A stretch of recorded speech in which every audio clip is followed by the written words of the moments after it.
नमो नमामि हस्तम्। श्रीमद् भागवत का अगला श्लोक है और ये विष्णु पुराण में भी लिखा है यही श्लोक। ये हो गया। सुख सागर में भी यही श्लोक अंकित किया है। कामेश्वासदेवांशो दृश्यप्यागरुन्मुक्त्यता देहोपपत्तये भूतस्य मे उपलाष्टपरं प्रधमनं सृष्टिकाग्रहात्तम् ममेव हनतेति मुने हस्तवान् कालेश्वरम्।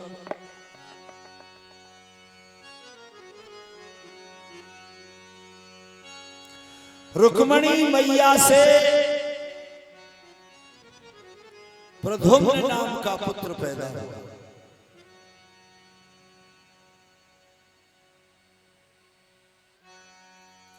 क्योंकि आप लोगों के ध्यान हो तो जब भगवान शिव शंकर भगवान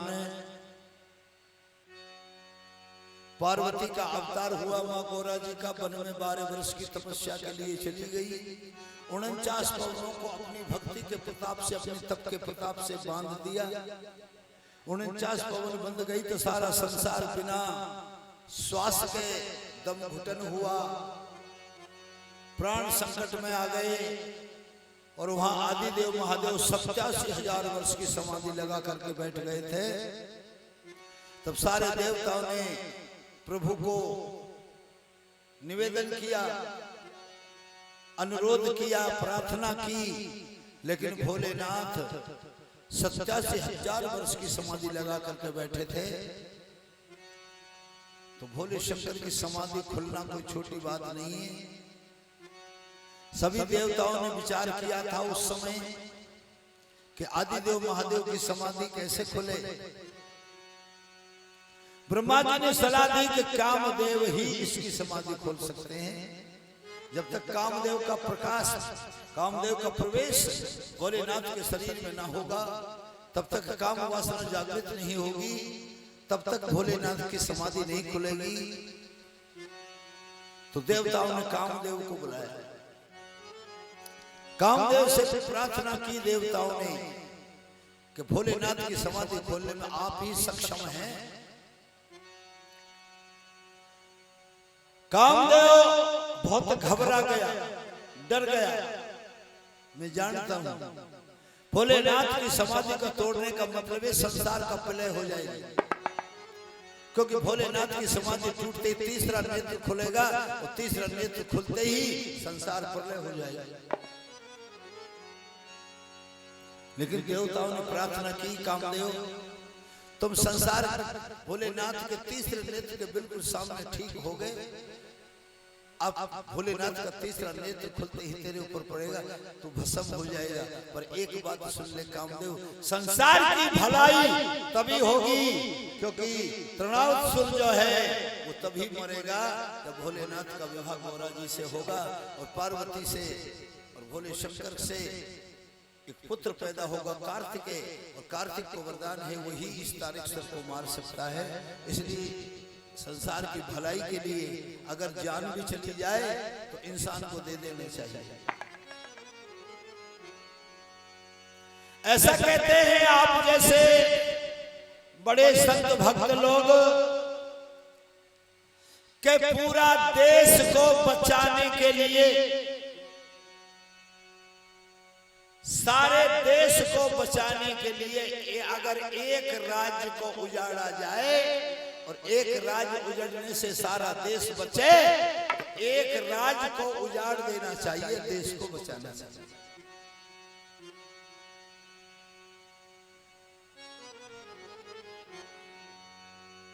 और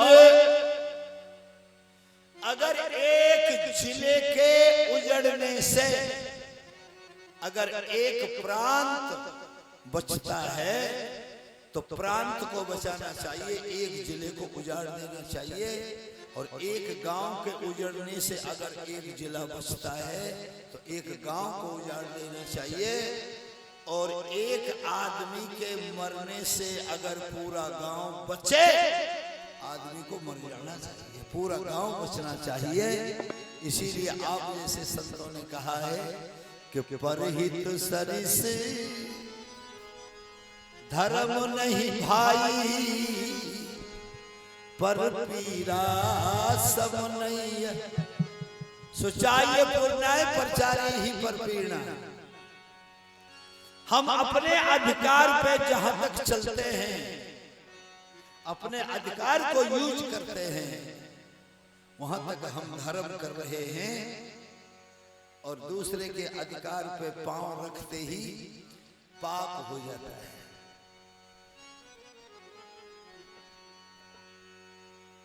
सचारे ही पुण्याय प्रचारे ही पर प्रेरणाय।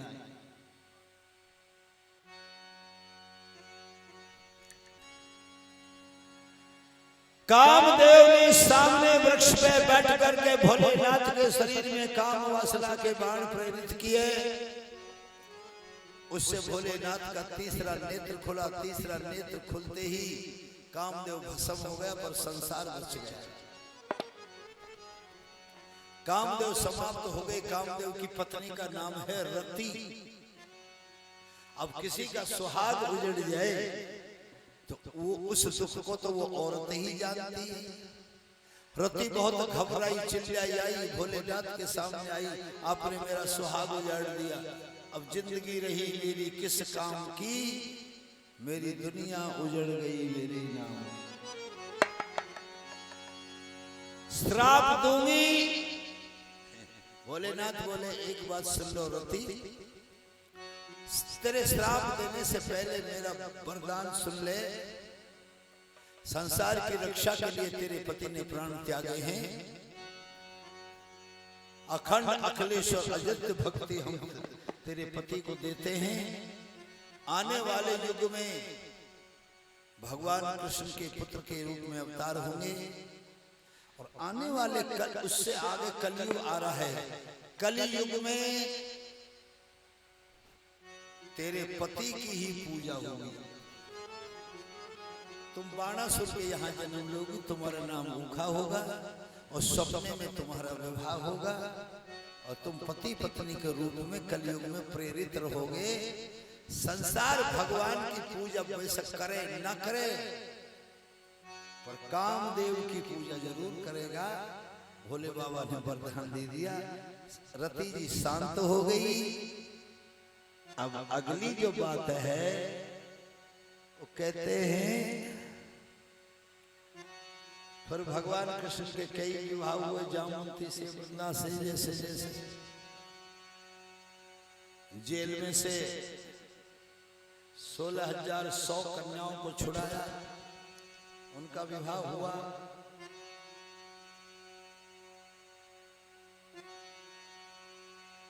एक भैया एक बात चले सब दुनिया में कि हरिश्चंद्र राजा 60 भार सोने में बिके, पर आज तक वो भार की कोई तोल नहीं बता पाया कि वो भार कितने वजन का होता है।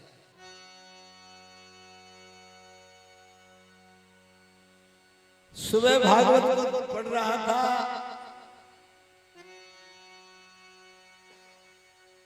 तो छोटा सा चैप्टर मिल गया। 4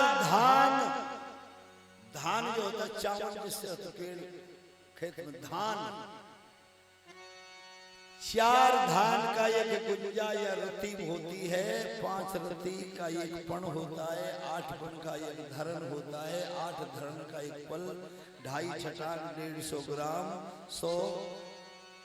16 सेर 15 किलो, 1 तुला 20 तुला, 3 किलो 1 भार, दूसरा 4 धान, 1 गंजा रति का एक गुंजा होता है, 1 पण का 8 पण होता है, 1 धरण का 8 धरण होता है, 1 करण के 4 करण होते हैं, 1 पल से 100 पल, 1 तुला 20 तोला का 1 भार होता है। श्रीमद् भागवत में ऐसा प्रमाण दिया है।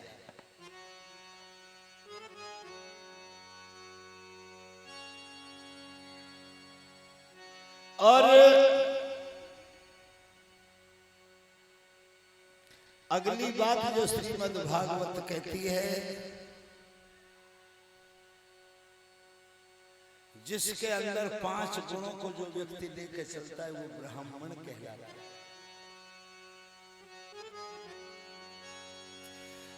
ब्राह्मण सदा संतोषी होना चाहिए और राजा असंतोषी होना चाहिए।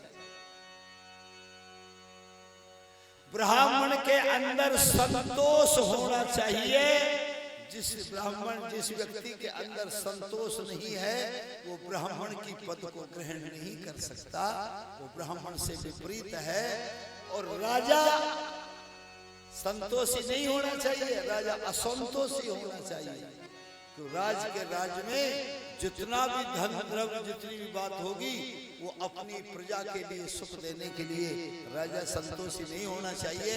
और ब्राह्मण दूसरा कर्म है ब्राह्मण का वेद पढ़ना और शास्त्र पढ़ाना। हमारे गुरुकुलों में संत महात्मा विद्या ग्रहण कराते थे तो वो अपने शिष्यों से कुछ लेते नहीं थे। हालांकि आज की बात ना आई, ये तो पहली बात है, अब लागू ना आए दादा ये बात।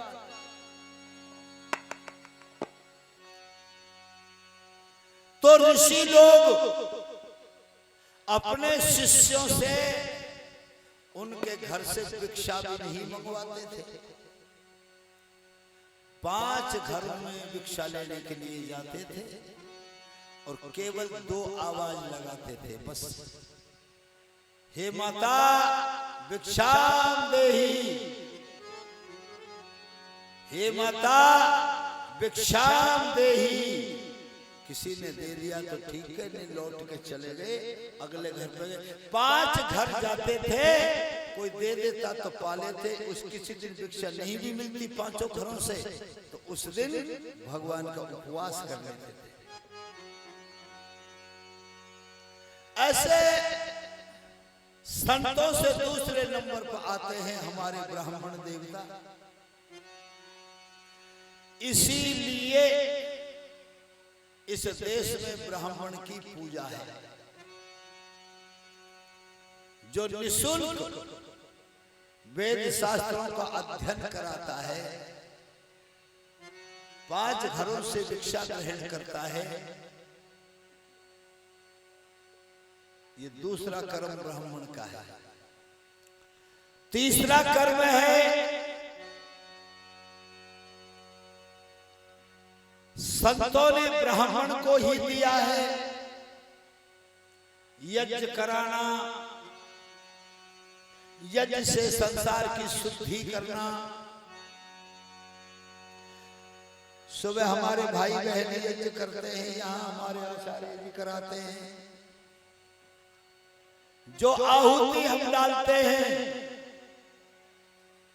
जो यज्ञ में हम साकल डालते हैं मंत्र के आह्वान से, उसकी धुआं सारे संसार को, आकाश मंडल को, वायुमंडल को शुद्ध करती है।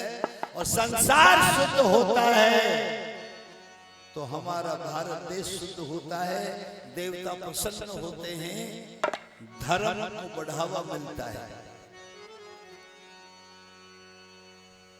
चौथा नियम जो ब्राह्मणों का बताया है कि ब्राह्मणों का मस्तक कभी बिना चंदन के नहीं होनी चाहिए। 35वां है, वैसे तो ये सारी बात हम गृहस्थियों को भी लागू है, हम बिना ब्राह्मण वालों को भी लागू है। जाट गुजर क्षत्रिय जो भी कुछ है सब जातियों के लिए, सब समाजों के लिए, क्योंकि वेद शास्त्रों में कोई समाज नहीं होता। वेदों में तो एक ही बात होती है, हे मनुष्यों, हे प्राणियों, हे प्राणदा मनुष्यो यद धम्मनाथम यद क्रियाए भजत नाम ईश्वराय परम प्रिय परमात्मा ने संसार के प्रिय हैं परमात्मा। वेदों में राम कृष्ण विष्णु आदिदेव महादेव की चर्चा नहीं है लोगों, वेदों में तो परमात्मा और उसकी चर्चा है।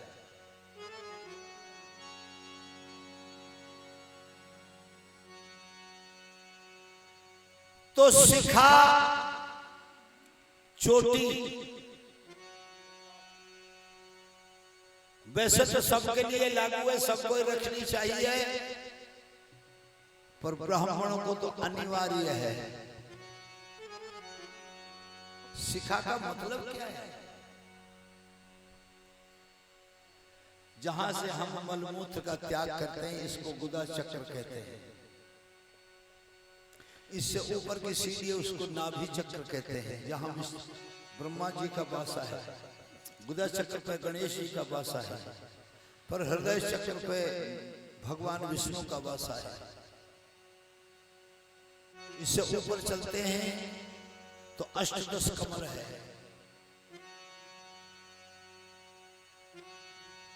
उससे ऊपर अगर संतों की, ये संतों की बात है, अपनी तुम्हारी नहीं है। संत ही कोई चढ़ाई करता है उस मंजिल की। अष्टदश कमल की पंखुड़ियों से भी अगर पास हो जाती है, सूर्य ऊपर की चढ़ाई करे शरीर में, तो फिर सहस्त्रदश कमल है। 10,000 पंखुड़ियों का पंखा घूमता है, उसमें वो सूरत, वो ध्यान जो उच्च की चढ़ाई करता है, वो अलज के उसके टुकड़े टुकड़े हो जाते हैं, ध्यान टूट जाता है, वापस गिर जाते हैं। अगर वहां से भी कोई अच्छे गुरु का शिष्य सही आसन लगा करके, पहले तो हमें आसन लगाना सीखना नहीं, एक जन्म बीत जाता है। बाएं पैर की एड़ी को, बाएं पैर की एड़ी से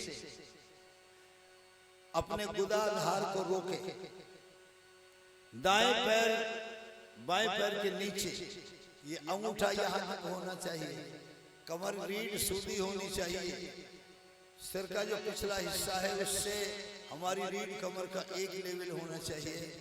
दोनों आंखों की अध खुली आंखों से नाक का अगला सिरा देख करके ध्यान लगाए, लगा के देखिए तो 1 मिनट में खोपड़ी फटने लग जाएगी। धन्यवाद करते हैं संतों को जो 24 घंटा का कई दिन की समाधि लगा जाते हैं। अगर वहां से कोई निकल जाता तो फिर आती है बंक नाल, आंखी बांकी नाल है, वहां घुट जाते हैं। जहां बांसुरी की आवाज होती है उससे पीछे आती है सुन्न, घोर अंधेरा है। जहां मृदंग की आवाज आती है उस सुन्न में जाकर के संतों की बात है, ये संतों की वो सूरत गायब हो जाती है, अंधेरे में दिखता नहीं। पर कोई गुरु का ऐसा प्रकाश मंत्र मिला हुआ है, अगर उससे भी निकल जाएगा तो फिर पहुंचती है हमारे यहाँ कंठ चक्र पर। याद रखना, भगवान राम के गुरु थे वशिष्ठ जी। वशिष्ठ जी बस कंठ चक्र तक पहुंचे हुए थे। वशिष्ठ जी कंठ चक्र से आगे की यात्रा नहीं की, जानते नहीं थे। इसीलिए भगवान राम को विश्वामित्र के पास साथ भेजा, क्योंकि विश्वामित्र ने पूरी चढ़ाई कर रखी थी।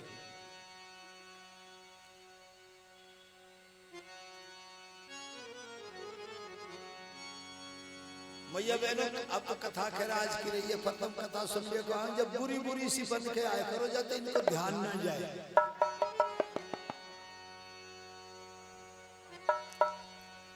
और अगर किसी भगवान के लाडले का ऐसे कोई गुरु ने मार्ग बताया है, वो कंठ चक्र को भी पार करके जाता है,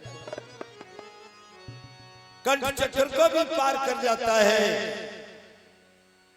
तो फिर वो सूरत, वो रूह रूहानी पहुंचती है त्रिकुटी पर।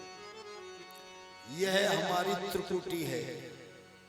इसको ओहंग सोहंग भी कहते हैं, इसको सूर्य चंद्र भी कहते हैं, गंगा यमुना सरस्वती भी कहते हैं। तीसरी धार इसमें गुप्त है, जिस धार के ऊपर सूरज चढ़ती है। ये गंगा है, ये यमुना है, ये ओहंग है, ये सोहंग है, ये और सरस्वती की जो धार है। एक बात सोचे मेरे भाई बहनों, हमारी आंखों में पानी कहां से आता है? अब मूड में कोई मटका फटका कर रहा होगा, जहां में पानी आता हो, तो विचार करने की बात है। आंखों में पानी कहां से आता है और हमारा मुंह हरदम गीला क्यों रहता है? मुंह में पानी कहां से आता है? ध्यान रखिए, आप समझदार बैठे इसलिए छोटा सा चैप्टर छेड़ दिया है। ये हमारा, ये देखो पलकों की, ये हमारे जो भौं की बनावट है, ये धनुष की बनावट है ना, धनुष जैसी बनावट है ना। ये भौं इधर है, ये भौं इधर है। ये वही धनुष है जिसको राम जी ने तोड़ा था, क्योंकि महाराजा जनक आध्यात्मिक विषय के तृप्तड़ा थे। वो जानते थे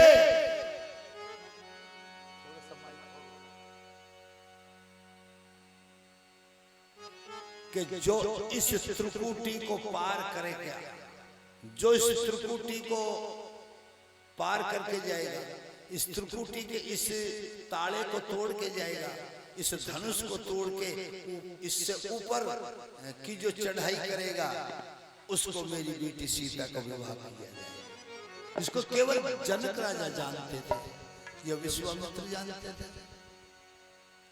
और इस धनुष को तोड़ने की क्रिया गुरु विश्वामित्र ने भगवान राम को सिखाई थी। अच्छा देखो, एक रामायण तो आप सब पढ़ते हैं, एक रामायण में एक चौपाई आती है,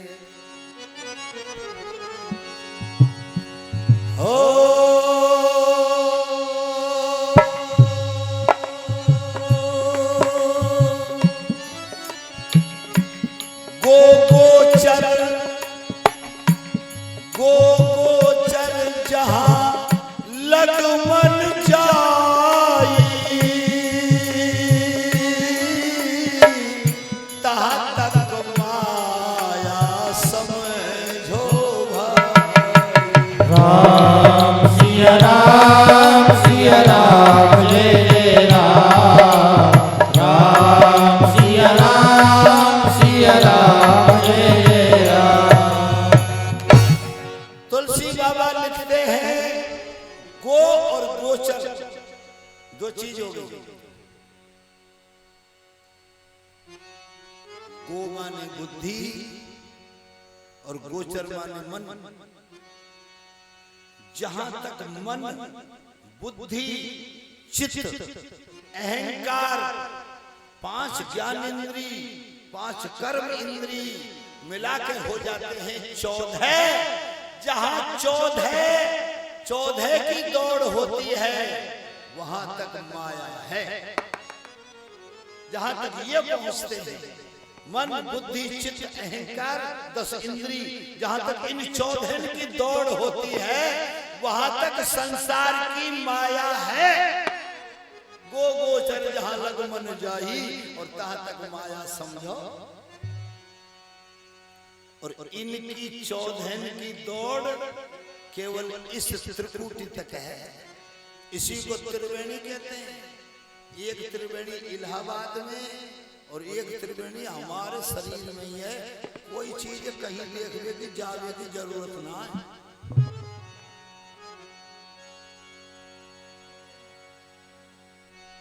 अच्छा देखो, बात चल गई तो कही दूं। राम जी ने जब धनुष तोड़वे को खड़े हुए, विश्वामित्र ने कही, उठे राम भंजो शिव चापा, मेटो तात जनक संतापा। राम जी खड़े हो, जनक जी के दुखे मेट दो। और राम जी जब खड़े हुए तेई क्षण राम मद धन तोरा। और उससे नीचे की चौपाई लिखी है कि लेत चढ़ावत खेचत गाढ़े और काहू ने लखा देख सब ठाड़े। इस चौपाई में रकार मकार नहीं है, ना रैक और अक्षर है, ना मैक अक्षर है, राम का नाम नहीं। रकार मकार लेत चढ़ावत खेचत गाढ़े काहू ने लखा देख सब ठाड़े। क्यों भाई? एक बात बताओ,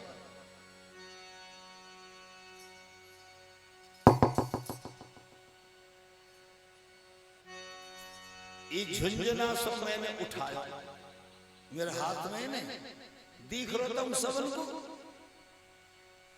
जब ये छोटी सी चीज मैंने उठाई है और ये तुमको सबको दिख रही है, हुआ राम जी ने धनुष उठाया और काहू ने लखा देख सब ठाड़े। सब खड़े खड़े देख रहे हैं, पर वो धनुष राम जी ने उठाया किसी की नजर ही नहीं आया। चौपाई तो यही कह रही है भाई।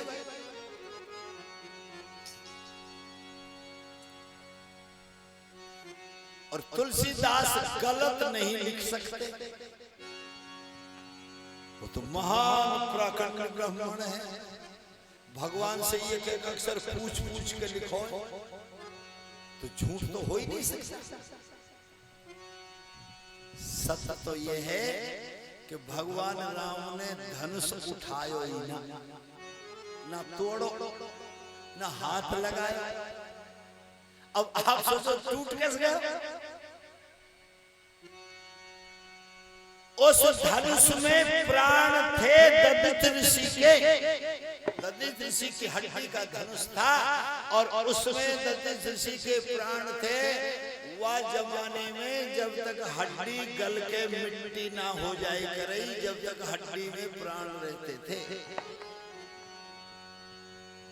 एक बात और याद आगे लिखेंगे, राजा जनक को 3 नामों से पुकारा जाता है। जनक, मिथिलेश और विदेह। राजा जनक के 3 नाम हैं, जनक, मिथिलेश और विदेह। तो 3 नाम है, तो तीनों नाम बिना बात तो धरे ना है, कोई न कोई तो कारण हो। जनक नाम है प्रजा का सत्य धर्म से पालन करता है। एक बार ऐसा हुआ, अब जनक के सीता जी क्यों पैदा भई, घड़े में क्यों आई? एक बार जनक जी ने लक्ष्मी जी की तपस्या करी गंगा जी के किनारे, और लक्ष्मी मैया की जब तपस्या पूरी भई तो लक्ष्मी जी ने, महालक्ष्मी मैया ने जनक महाराज को दर्शन दिए और जनक महाराज की समाधि खुली। और जनक महाराज ने जब देखा लक्ष्मी, अरे भैया लक्ष्मी तो लक्ष्मी ही है, लक्ष्मी जैसा रूप कहाँ है, लक्ष्मी जैसी सुंदर कहाँ है? और लक्ष्मी को जब देखा जनक महाराज ने, सो जनक महाराज की भावना बदल गई। और भावना कैसे बदल गई कि जैसी सुंदर, जैसी मलूक लक्ष्मी है, ऐसी मेरे बेटी होनी चाहिए। बेटी का भाव बदल गया। अब लक्ष्मी जी तो दर्शन देकर अंतर ध्यान है गई, और जनक महाराज की आंखों में वो बेटी के रूप में लक्ष्मी जी बस गई। बस अब तो रटना लग गई, हाय बेटी, हाय बेटी, हाय पुत्री, हाय पुत्री, हाय पुत्री, हाय पुत्री, हाय पुत्री कहते कहते ही वहीं धरे रह गए। आसन समाधि लगी की लगी रह गई। ऊपर ते ये खाल चरम सब गल गई, दीमक खाई गई गंगा जी के किनारे, और वो हड्डी को ढेर पड़ रहो। इसीलिए राजा जनक को विदेह कहते हैं, बिना देह के रहे। अब हड्डियों का ढेर गंगा जी के किनारे पड़ा है। अब इधर से सप्तऋषि आए, चले आए, समय आया। सप्तऋषि जब आए, सप्तऋषियों ने योग दृष्टि से देखा, योग ध्यान से देखा। अरे भैया जनक महाराज, हाय पुत्री के वियोग, लक्ष्मी जी के, अरे देह से करो, शरीरवान करो। गंगा जी को जल लियो और गंगा जी के जल में जनक राजा की हड्डियों का मिथुन किया और हड्डियों को मत मत गए मंत्रों के आह्वान से, क्योंकि संत और ऋषि तो सामर्थ्य होते हैं। गंगा जी का जल ले लेकर के हड्डियों का मंथन किया और हड्डियों को मत मत के जनक महाराज को सर्वजीवन कर दिया। तभी जनक को नाम पड़ गो मिथिलेश।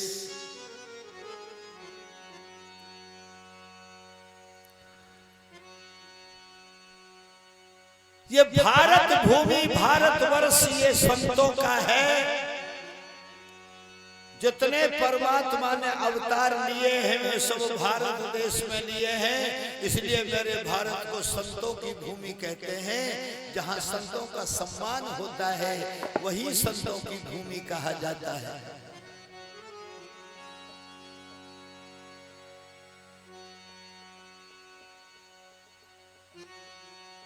भगवान कृष्ण ने अपने प्रद्युम्न का विवाह किया।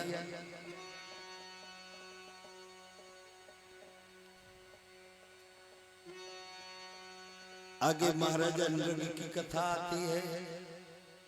छोटी सी बात है। दान, अगली कथा है।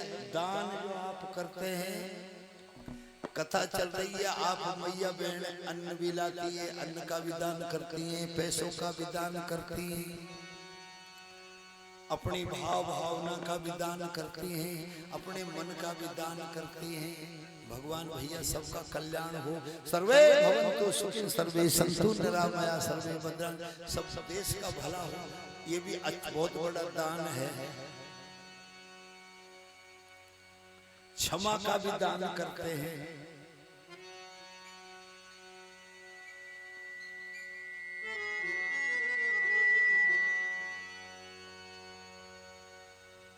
वस्त्र दान भी करते हैं। हमारे ब्राह्मण देवता विद्या दान भी करते हैं।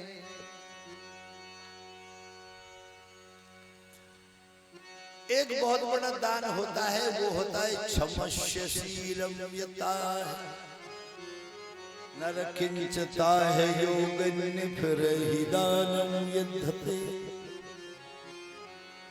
किसी को क्षमा कर दिया जाए, ये बहुत बड़ा दान है भाई बहनों। और एक दान इससे भी बड़ा और भी है।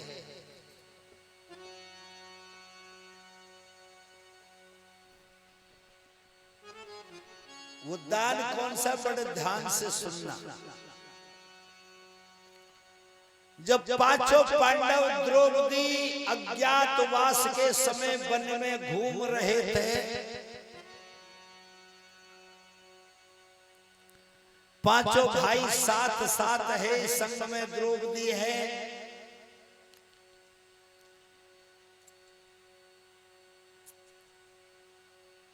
घबरा गए, अज्ञातवास कैसे कटेगा। दुर्योधन ने हमें देख लिया तो फिर 12 वर्ष का हो जाएगा। उस समय वेद व्यास जी भगवान पधारे, प्रकट भये उस वन में, और पांचों भाइयों से कहा तुम बावड़े काई को है रे भैया, बिना बात काई को घबरा रहे हो। अरे तुम तो 5 भाई हो और पांचों महारथी हो। अरे कोई गदाधारी, कोई धनुषधारी, कोई वेदाधारी, कोई तेगाधारी, और साथ में तुम्हारी धर्म पत्नी द्रौपदी भी है, फिर भी घबरा रहे। तुम्हारे पूर्वज इसी वंश में हरिश्चंद्र राजा से पहले एक राजा नल हुए थे। वेद व्यास जी समझे। और तुम्हारे बाबा राजा नल ने तो वो तो तुम्हारी मैया दमयंती भी बिछड़ गई, फिर भी 12 वर्ष का अकेले ने कैसे कैसे कष्ट सह करके 12 वर्ष की औखा काटी। वो तुम्हारे बाबा थे, तुम तो ऐसे सत्ताधारी सतत राजा नल के संतान हो और पांचों भाई संग होते घबरा रहो। वेद व्यास जी ने पांचों भाइयों को तसल्ली दी। वेद व्यास जी तो चले गए, वन में घूमते रहे। अब प्यास लगी,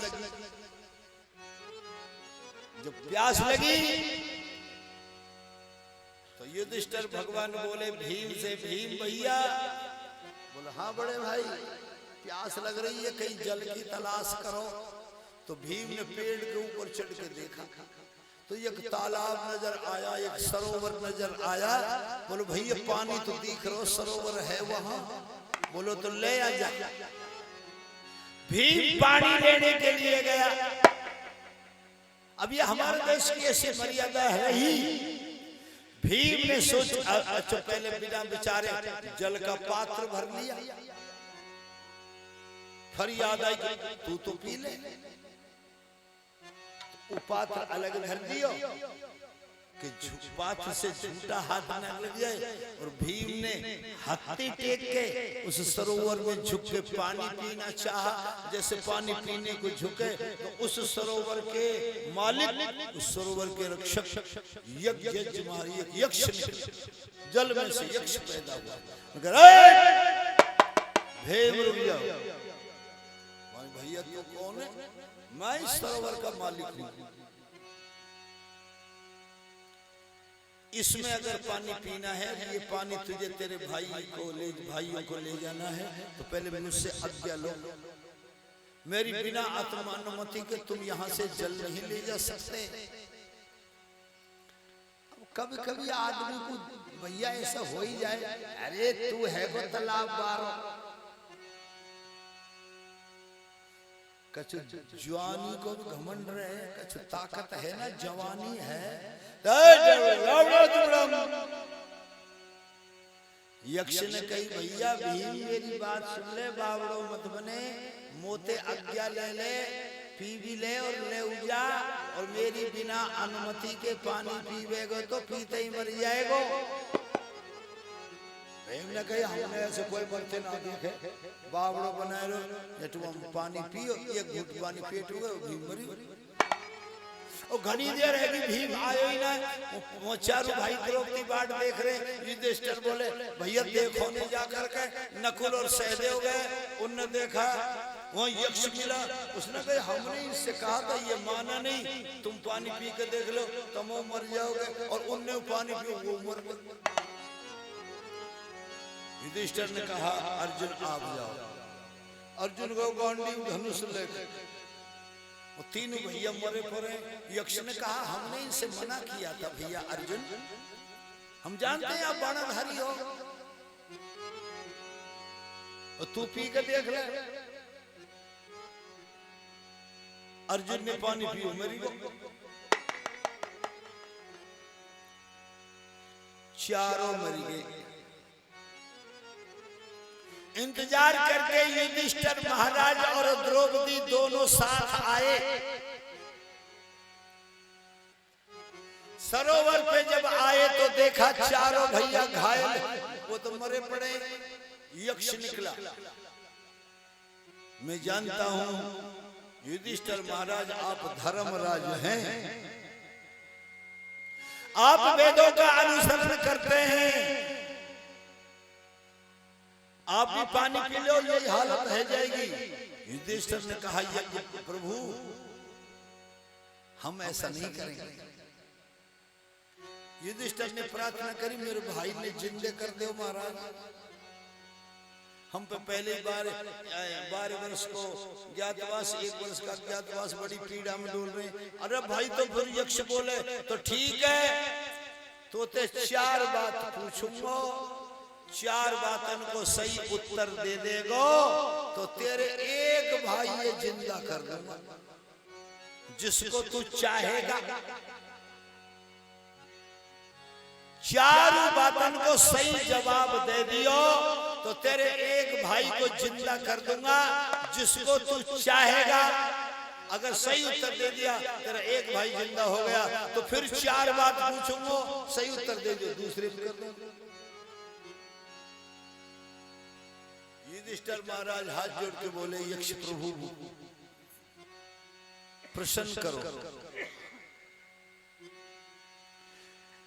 यक्ष ने प्रश्न किया, युधिष्ठिर महाराज आप वेद को पढ़ते हैं, वेद का अध्ययन करते हैं, 4 बात पूछना चाहते हैं। पहला प्रश्न है कि संसार में सबसे ऊंची चीज क्या है? संसार में सबसे भारी चीज क्या है? तीसरा प्रश्न है कि संसार में पाप क्या है और संसार में पुण्य क्या है? ये 4 प्रश्न हैं। युधिष्ठिर 4 प्रश्नों का सही उत्तर दे दोगे तो हम आपके एक भाई को जिंदा कर देंगे। मेरे भाई बहनों, महाराज युधिष्ठिर ने बड़ा विचार किया और विचार करके यक्ष को जवाब दिया कि पहला प्रश्न आपका है, संसार में सबसे ऊंची चीज क्या है? बोला हाँ। युधिष्ठिर महाराज ने जवाब दिया, संसार में सबसे ऊंची चीज है पिता का संकल्प,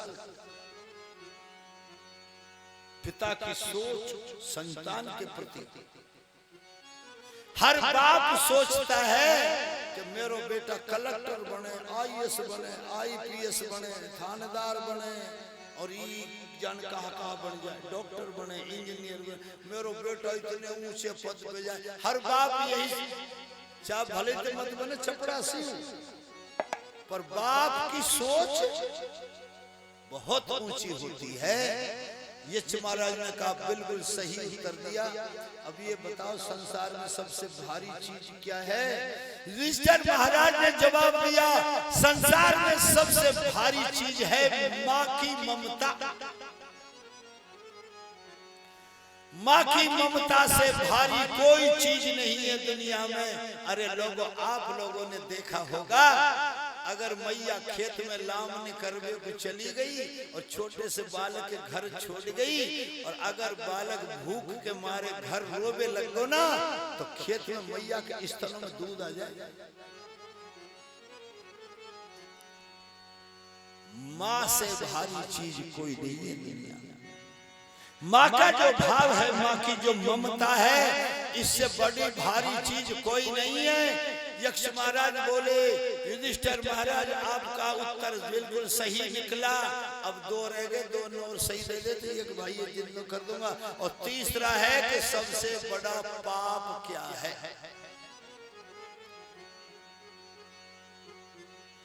विचार करके युधिष्ठिर महाराज ने जवाब दिया कि 84 लाख योनियों में कर्म के अनुसार 84 लाख योनियों में भ्रमण करते हैं। कर्म के अनुसार कुछ छूट जाती है और कर्म के अनुसार हमें मनुष्य का शरीर मिलता है। केवल इसलिए मिलता है कि तुझे ये मनुष्य का शरीर दे रहा हूँ, ये कर्म योनि है। अब इस योनि में तू कर्म करके अपनी आत्मा का कल्याण कर ले, और आत्मा का कल्याण कर लेगा तो तुझा पुण्य हो जाएगा। और आत्मा को अधोगति में डाल दिया तो इससे बड़ा कोई पाप। तो मेरे भाई बहनों जी जियो, मैया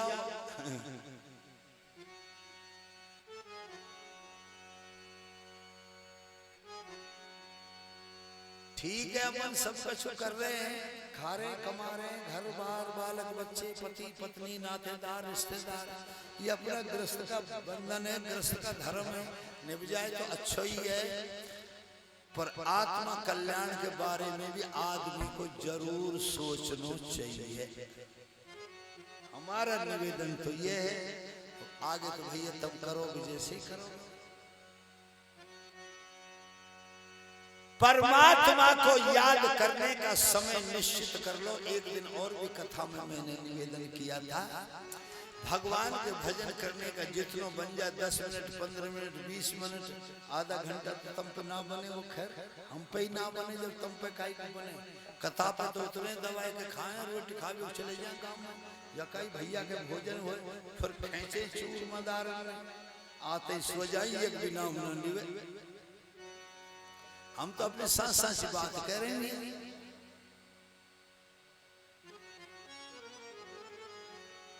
पर हमको भरोसा तुम जरूर भजन करते हो।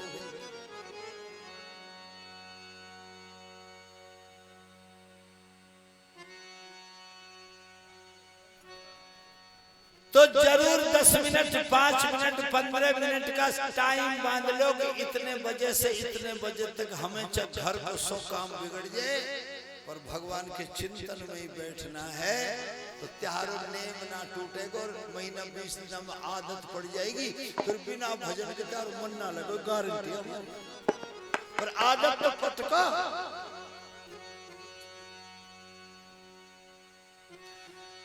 तो तीसरा जवाब था कि अपनी आत्मा को अधोगति में डाल देना ही सबसे बड़ा पाप है और आत्मा को अधोगति से निकाल देना ही सबसे बड़ा पुण्य है। यक्ष ने युधिष्ठिर महाराज के चारों प्रश्नों को सही मान लिया और कह दिया अब तेरे एक भाई को जिंदा करूंगा, अब तू बता कौन से। अब यह गाड़ी अटक गई तो भाई तो सब भाई ही भाई, बुरो भाई कौन सा है और अच्छा भाई कौन सा। अब ये युधिष्ठिर सोचने लगे कि कौन से भैया जिंदो करवा और जिंदो करवाना तो जरूरी है। अरे आगे की तो आगे देखी जाएगी पर ये एक तो जिंदो है जाए। युधिष्ठिर महाराज बड़े समझदार थे। युधिष्ठिर महाराज ने विचार करके कहा कि सहदेव को मैं जिंदा करना चाहता हूं। सहदेव यक्ष महाराज ने कहा कि धर्मराज आप भूल रहे हैं, अब आप गलती कर रहे हैं। अरे भीम गदाधारी है, बड़ो बलवान है, भीम जिंदो कर ले। अर्जुन गांडी धनुषधारी है, अर्जुन को जिंदा कर ले। नहीं यक्ष महाराज, हम 3 कुंती के हैं, युधिष्ठिर भीम और अर्जुन। ये 3 कुंती के थे दादा और ये नकुल और सहदेव ये माधुरी के थे। वो एक मंत्र माधुरी को 2 मंत्र दे दिए, अश्विनी कुमार से पैदा हुए। अब युधिष्ठिर बोले अगर मैं तेरी अगली 4 बातों को जवाब ना दियो ना तो कम से कम दोनों मैया निपुती तो ना होंगी। ये कुंती के हम 3 रह जाएंगे और माधुरी के 1 रह जाएगा तो हम एक तो अब ये और भी जिंदे ना हुए तो मैं कुंती को बेटा एक जिंदा रहूंगा, एक माधुरी मैया को जिंदा रहेगा तो दोनों मैया निपुती ना रहेंगी, दोनों पुत्रवान रह जाएंगी। इसलिए मैं सहदेव को जिंदा चाहता हूं।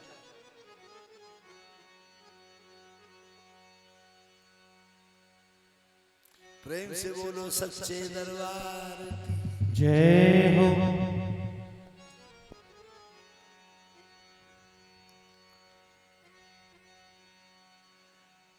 और शुभ फल जो होते हैं वो 2 प्रकार के होते हैं। एक फल मरने के बाद मिलता है और एक फल मरने से पहले मिल जाता है। एक दान ऐसा है जिसका फल हमें भगवान ने दे दिया। पर एक बात ध्यान रखना, हम तो कतई तेली के बैल हुए पड़े हैं। तेली को बैल सारे दिन कोलू में चले, तेली का बैल कभी रास्ता नहीं भूलता। और जो तेली को बैल रास्ता का भूले नहीं, जेवड़ा ते बांस ते बंदरो वही बैरी में चलना। तो तेली का बैल कभी रास्ता नहीं भूलता। और अपन लोग संसार के लोग हैं, ये हो रहे तेली के बैल, वही चल रहे हैं, वही चक्करदाई में चल रहे हैं। पर यह बात सोच लो, चलेंगे तो अपन खूब रात दिन चलेंगे पर मंजिल पे ना पहुंचेंगे, क्योंकि मंजिल है ही ना, वो की मंजिल तो वही है, गोल चक्कर। तो मेरे भाई बहनों जीजियो, भगवान को भजन करे करो भैया। हमारा आपसे निवेदन है, हम ना करें तो तुम तो कर लो करो। हाथ जोड़े की बात है। मरने के बाद भी फल मिलता है।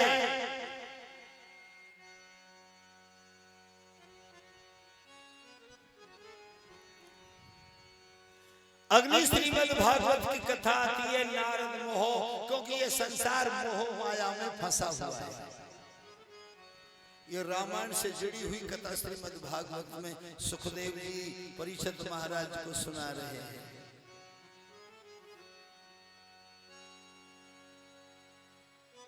चौपाई लिख रही है, नारद जी बीणा बजाते हुए हिमाचल पर्वत के नीचे होके जा रहे हैं, हिमालय पर्वत के तले टिम जा रहे हैं, और बस एक बात ध्यान आई, कहीं में गिरी गुहा,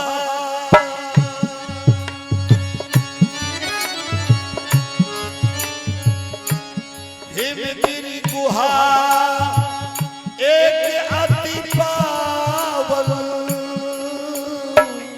बह समीप सुरसरी सुहावन।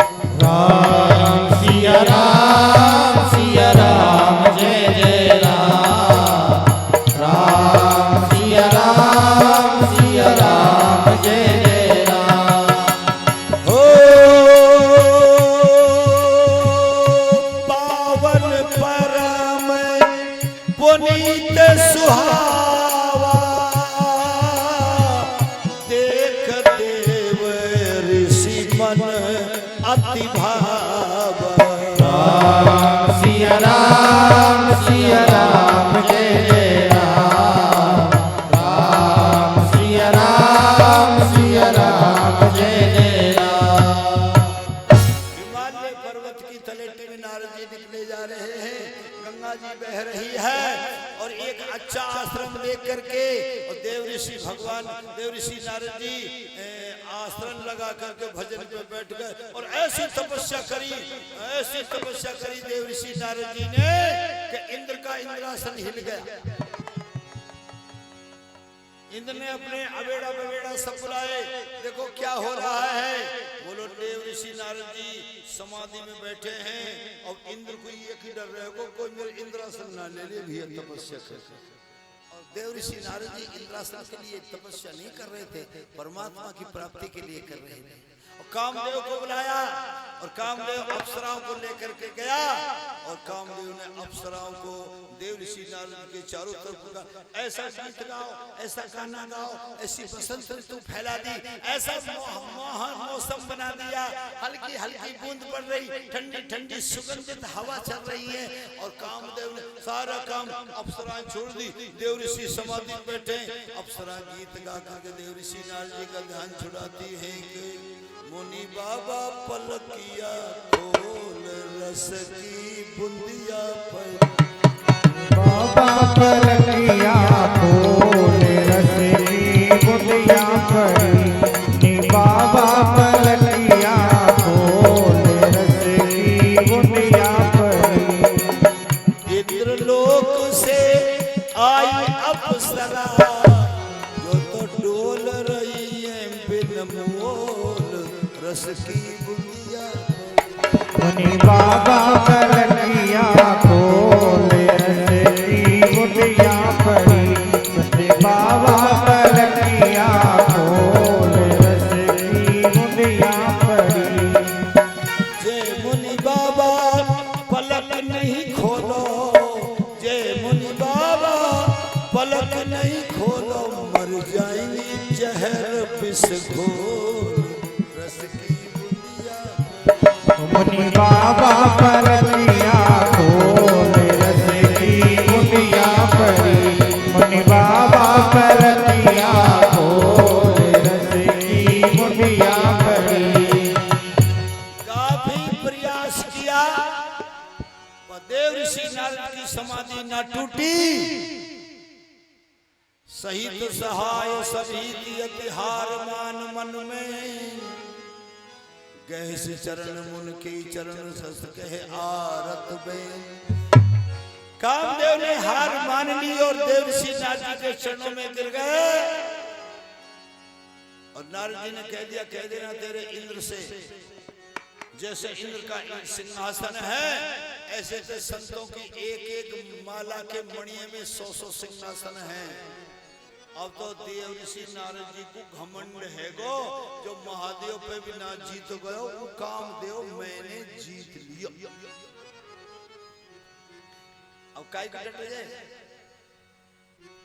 कोई अच्छा काम कर ले गा तो डोले भाई, बहुत जोर को गाय दुनिया। अरे 4 मटका प्याऊ के धरती ने पानी के, वहां भी अपना बोर्ड लगाएंगे कि राम स्वरूप पूजर में लगवाइए प्याऊ।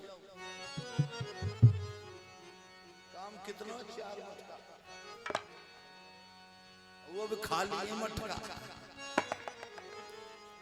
हम काम ना करें वह तो पहले नाम करते हैं, पहले ऐसो काम करो करे, नाम ना करो करे। आज हम काम कम करें, नाम ज्यादा करें।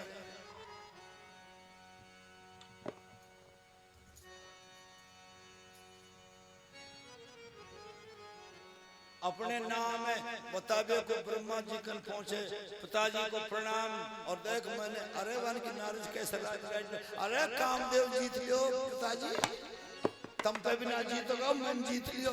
और ब्रह्मा जी समझा को बाबड़ मत बने, महादेव के मत कह दीजिए यह बात है। नाजिन कहीं बूढ़ो है वो ब्रह्मा जी, एक बुद्धि अच्छा काम करो मैं क्यों ना कहूं। और पहले कैलाश पे गए, महादेव जी बोले आज तो देर से नारद बड़े प्रसन्न हो, क्या बात है भैया। अरे आदिदेव महादेव तुम पे भी ना जीतोगे, मैंने कामदेव जीत लियो। महादेव ने करो बावड़ो मत ने, विष्णु भगवान से मत कह दीजो, इनके भांग पी करे या क्या पता कितनी ताकत लगा। सोई विष्णु भगवान के विष्णु लोक में गए तो गैल भी मिल गए। अच्छा नारद जी आज तो बड़े प्रसन्न दिख रहे हो। अरे प्रभु तुम 3 लोग के प्रभु हो, 3 लोग के परमात्मा हो, और मैंने तुम तो ना हो, जो काम मैंने कर दियो काम जो दी। अरे हाँ भगवान बोले भाई रे भाई क्या बात है। या भगवान ने एक बात सोची के प्रण हमार सेवक हितकारी, शरणागत बल्लभ सदचारी। और अंकुर, और माने हृदय, अंकुर अंकुर निकल रहा है बीज में अपन अंकुर निकल आया। और अंकुर गर्भ तरु भारी, भगवान ने सोचा गर्भ के पेड़ का अंकुर नारद के हृदय में उग आयो। और अंकुर गर्भ तरु भारी, भगवान ने सोच लिया कि बेगही आए डारे हूँ उखाड़। मेरे भगत के दिल में घमंड को पेड़ पैदा है वो या उखाड़ दो, ये हमारा प्रण है।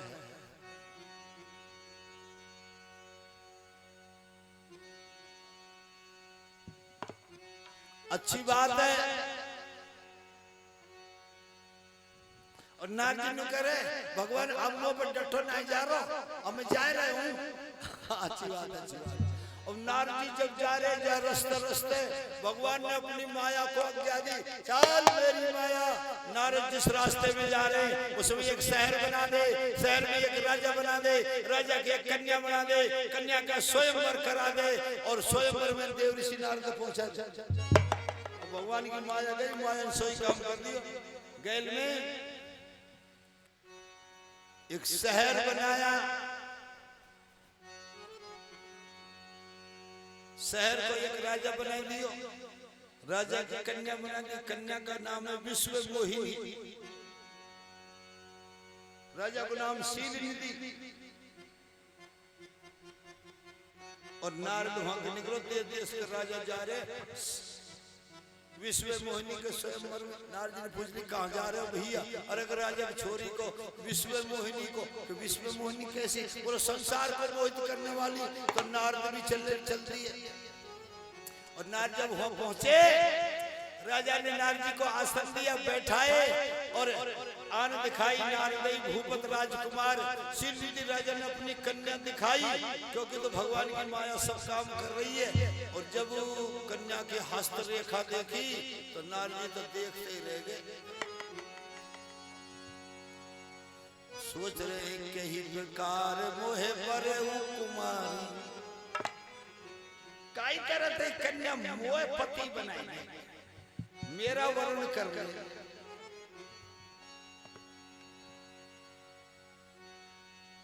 यही समय चाहिए मुझे, शोभा परम सुभाल। नारद जी ने सोची कि कन्या वो जब बनेगी जब मुझको सुंदर रूप चाहिए। अब नारद जी ने सोची भगवान से ज्यादा सुंदर तो कोई है ना, चलो विष्णु भगवान थे वाके रूप पे मांग लो, सोई भगवान के इल्म मिल गए। नारद जी कैसे आपन रूप देव हरि मोहू, हरि को नाम ले दियो बीच। भगवान ने कही हरि को रूप चाहिए तो भगवान बंदर को रूप दे दिया। घमंड तो मिटाना ही ना वाका। अब नारद जी को मोह तो बंदर को, पर मन में दिया ये सोच लो मैं विष्णु भगवान हूं। रास्ता में जा रहा हूं भगो भगो तो शंकर भगवान ने दो गण भेजे, देखिए ही बाबा जी क्या कर रहा है। वो गण ने नारद जी तो बड़ी हंसी मजाक करी। चल चल बाबा हम ले चलेंगे तो स्वयंवर में। और वहां चले गए। विश्व मोहिनी जब हाथ में वरमाला लेकर के आई, जा जा बगल को नारद जी बैठे, उतकू वो छोरी ने देखो ही ना है।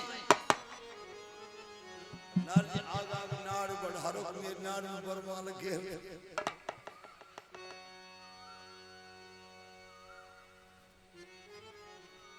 मन स्वरूप धारी प्रभु ते जैया।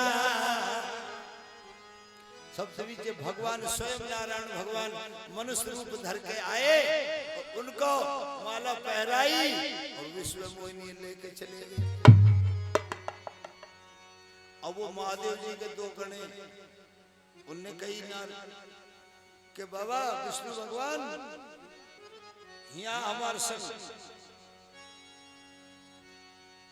शीशा दिखाओ और शीशा में देखो बंदर को मुंह। अब तो ऋषि आए गए,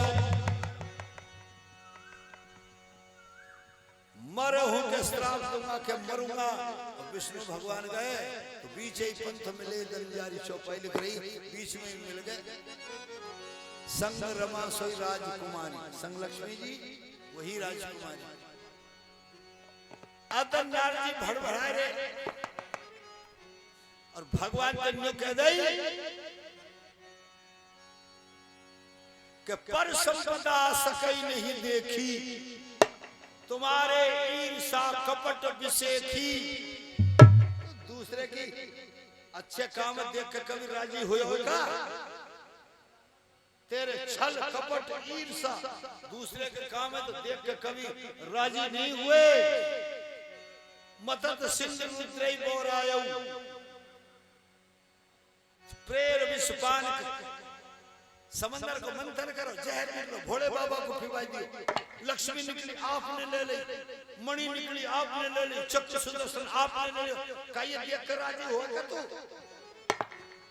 भगवान चुपचाप सुन रहे हैं, मेरो भगत मन माया निकल दे गुब्बारे। और नारद जी ने कह दी भले भवन अब बाहन दीना, पाओगे फल आपन कीना। अब तेने अब तक तोकू कोई साध व्यवहार नहीं मिला, कोई सुधार व्यवहार नहीं मिला। अब तेने अच्छे घर में पाम धरो है, अब देख तो कैसे फल मिला। भगवान मनी मन में हंस रहे, वारे मेरे भगत।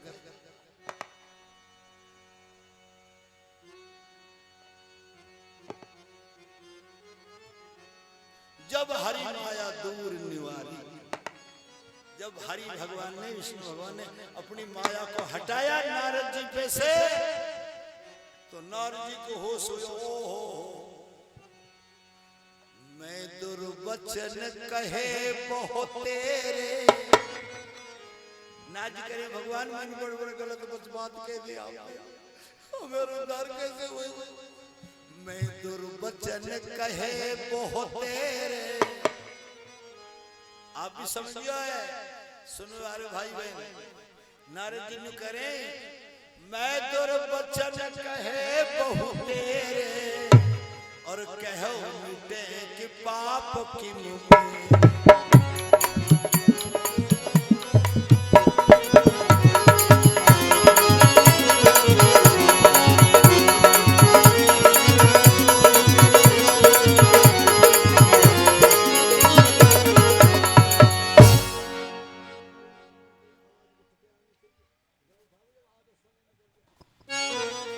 हे प्रभु, मैंने आपसे बड़ी भली बुरी कह दी, अब मेरे ये पाप कैसे मिटेंगे?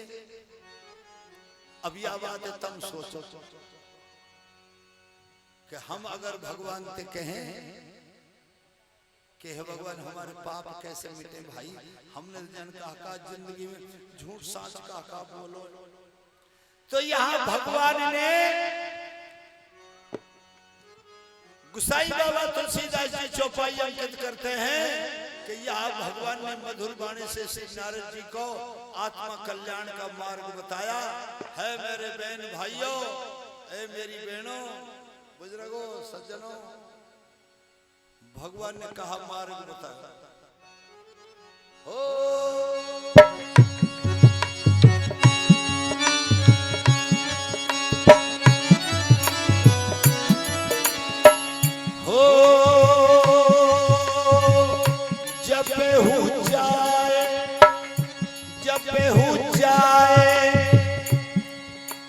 शंकर सतनामा हो यही तुरंत हृदय विश्रामा। सिया राम जय जय राम, राम सिया राम जय जय राम।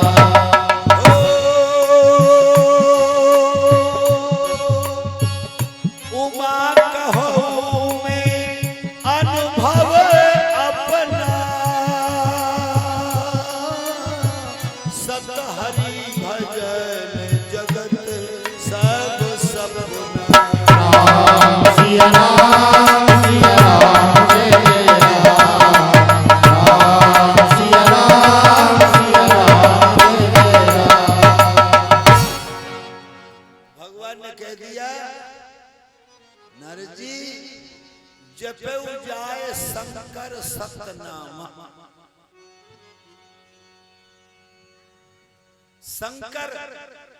शंकर महादेव जी की नहीं गई, सत को संग कर। शंकर का अर्थ है सत्य का संग कर, सत्य नाम पूर्ण परमात्मा का है। अब सत्य का संग कैसे होगा? ये जितने भाई बहन कथा सुन रहे हैं, जैसा मुझे मेरे गुरुदेव भगवान ने बताया कि जिन भाई बहनों ने गुरु दीक्षा ली है, जिन भाई बहनों ने अपने गुरु के शरण में चला जाए,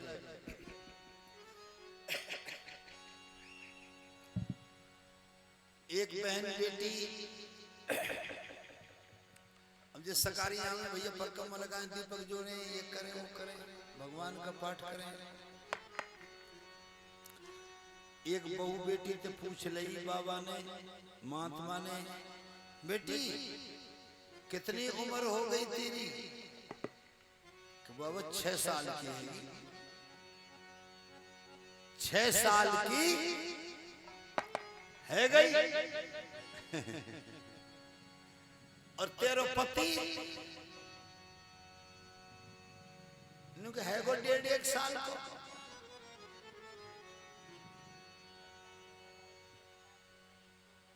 और तेरो ससुर के हुई ही ना है अभी।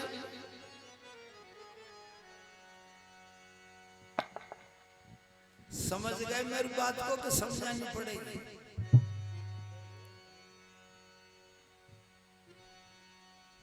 जब मानव अपने गुरु की शरण द्वारा भगवान की शरण में चला जाता है, उम्र उसी दिन से शुरू होती है। तो उस बहू बेटी को 6 साल हो गई थी, गुरु धारण किया, गुरु के बताए अनुसार भगवान का भजन करते, उसको 6 साल हो गई तो जानना थे गुरु भगवान की शरण में चली गई। वह दिन आए थे जन्म ले लिया। वह ने समझा के वह को पति 1.5-2 साल तो मानो ही ना, अकड़ तो डोले हो। फिर बेचारी ने हाथ मेहंदी जोड़ जाड़ के समझायो, 1.5 साल है कि वह को सुसर ते कहीं सुसर मानो ही ना तो पैदा ही ना हो।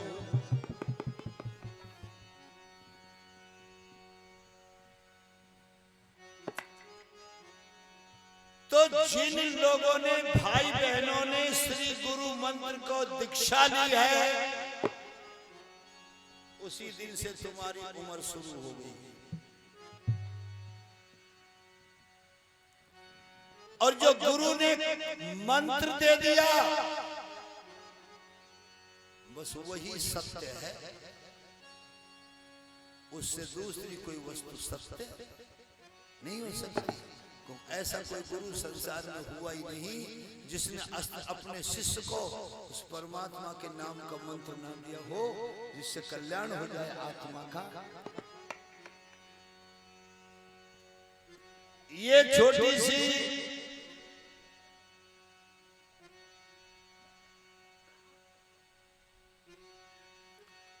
श्रीमद् भागवत में नारद की कथा रामचरितमानस रामायण के माध्यम से आई है, जो हमने आप लोगों को सुनाई।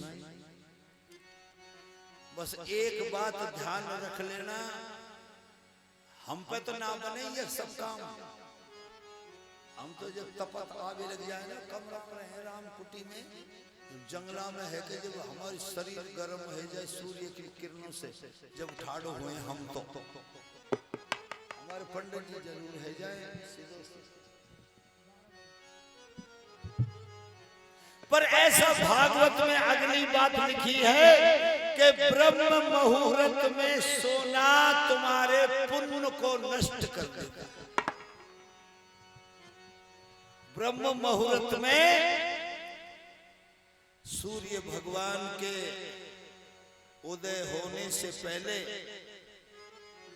इंसान को 4 पाई छोड़ देनी चाहिए। खड़े होने से, पांव रखने से पहले पृथ्वी माता को प्रणाम करें और अपने से बड़ों को प्रणाम कर लें तो कोई बुराई नहीं है। भगवान राम भी ऐसे ही किया करते थे। प्रातः काल उठ के रघुनाथा, माता पिता गुरु नावई। माता पिता गुरु नावई माता।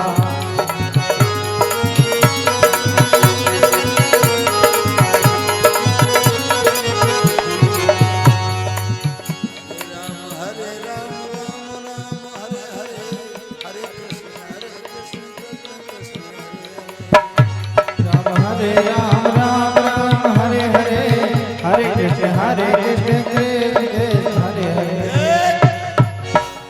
से बोलो जय जय श्री राधे।